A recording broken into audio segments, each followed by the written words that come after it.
Hi, I'm Christian Tinsley. And I'm Dick Cherry.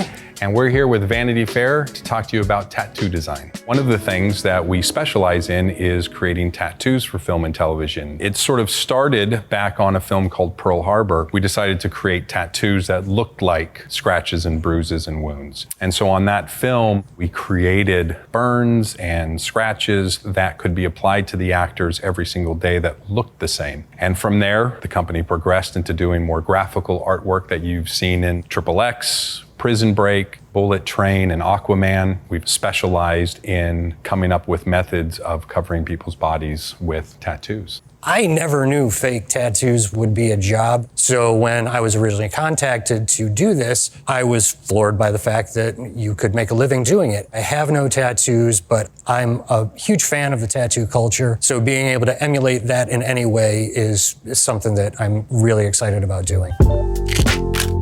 We usually start with backstory. The script can explain a little bit about the character, what they are presently, but not necessarily give you a backstory from where they came from and who they are. Tattoos are a process. They're usually gathered over time. They're adding to them constantly. Different experiences in life dictate the type of tattoo. Different places you got them will dictate what the tattoos look like. Because it's not just about drawing a design, it's about supporting that character and explaining to the audience in a very brief moment who this person is. You want to work in broad strokes with what we're creating because it's that mass of imagery that's really going to read most on camera. It's not so much these finite details that are never really the shot. And a lot of times we don't have as much time as people do in their lifetime to think about what kind of tattoo they want. We're doing what people will take years to decide on, and we're trying to put that into 2 weeks. Yeah, if we're lucky. If we're lucky.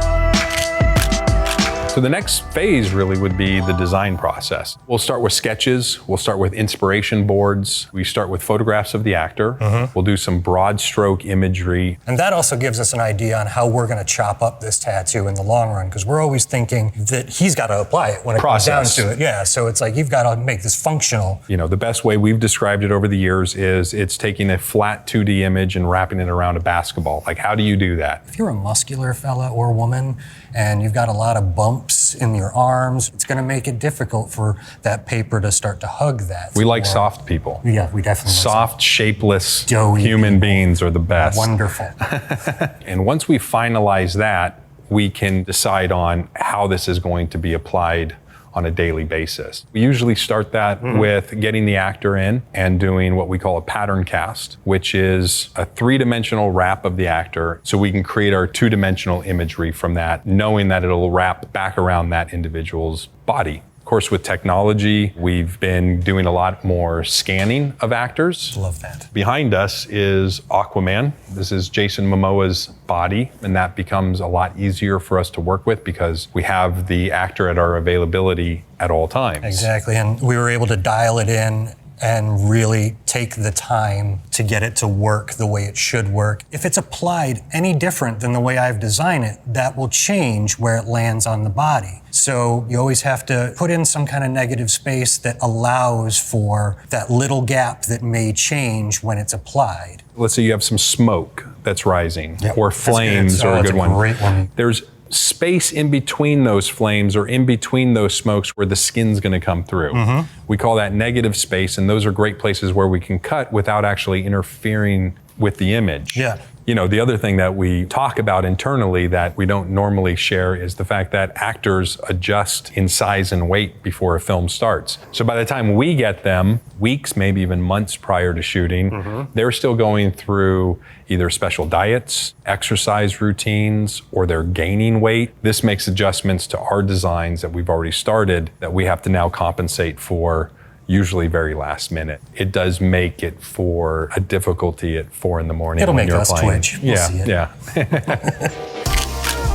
After we are done designing the tattoos, we've created groups of aging tones that we can apply to the tattoo. So if a director says this tattoo should feel 30 years old.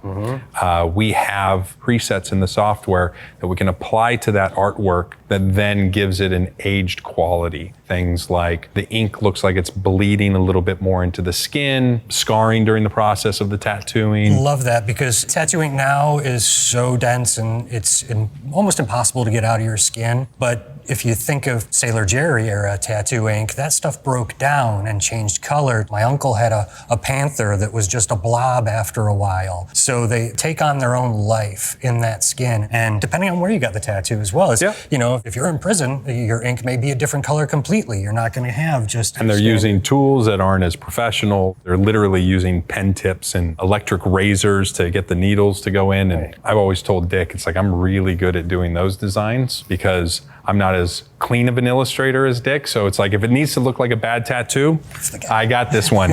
I'll make it look blurry. After we treat the tattoos, then we go to a printing process with a special kind of ink that allows it to be water resistant, waterproof. The adhesives that we use are a medical grade that allows it to hold very well to the skin. Sometimes these tattoos, when they're applied, can last days, depending on the chemistry of the actor's skin, the type of environment they're in. Like if you're working 20 days in a row, correct, but you're in the winter in New York, they're gonna be different than if you're in 110 degrees in Florida. What kind of wardrobe they're gonna be wearing? Are they gonna be having suits of armor versus t-shirts and jeans, or no clothing at all? I think location of the tattoo is also something to consider, because if you're putting a neck tattoo on or hand tattoos, those are high traffic areas is what we like to call them, and they're gonna break down faster. It's one of the most common questions I get from other makeup artists when they call and say, the tattoos are falling off the hands constantly. I'm replacing them twice a day. Well, you gotta tell the actor, stop putting their hands in their pocket. Stop, putting on jackets 5 times a day, right? Using your hands. Just stop using your hands. The neck is a tricky one because people are usually in collars. The oils work differently here, kind of like your T-zone on your face. So those are, like you said, high traffic areas that need a little bit more attention as opposed to something flat on the back or the arm. We've had situations where a tattoo is so elaborate and it takes so long to apply that we kind of take extra special care with that actor, because production, of course, doesn't want to go through another 3 or 4 hour application the next morning. Shows like Prison Break, Blind Spot, where they're fully covered in tattoos. These types of tattoo applications can take a very long time. We take extra special care in sealing them and protecting them so the actor can go home and sleep in them, still shower, come back the next day and get right back into work. Removal is another big aspect of what we do. It's something you got to be really, really careful with. You can really hurt somebody if you don't do it properly. And because the tattoos hold so well. Yeah. And by the end of the day, of course, the actor just wants to go home. It's been 14 hours already. And so it's common human nature to want to rub and scrub and think that somehow that exfoliation is going to get it done faster. And the truth of it is we essentially soak them. You let it sit for about 5 minutes, and then it all just sort of falls off. Yeah. One of the big challenges for both productions' finances as well as our job is to create tattoos for stunt people. And it's not just stunt people emulating the actors' fake tattoos. It's sometimes emulating the actors' real tattoos to be put onto stunt people. For example, in Bullet Train, Brad Pitt's tattoos in that film are all his own. And so we had to recreate all his tattoos to go onto the stunt double, as opposed to somebody like Tangerine or White Death, where we just had to create duplicates of those tattoos that fit the stunt actor. And another place that we use duplicating tattoos a lot are in commercials. It's something that you think is LeBron James, but it's not. When you just see an arm coming into frame, or like you said, LeBron James, and you just need that shot of the lower half of the body, this is really where it plays into. Yeah. With the stunt tattoos and the recreating also comes into the idea that we've done shirts and things like that. So this all started back on a show years and years ago. It was a film called Torque. And I remember the producer coming to me and talking to me about the cost of all these tattoo appliques for the actors, for the stunt people. And that's kind of where the idea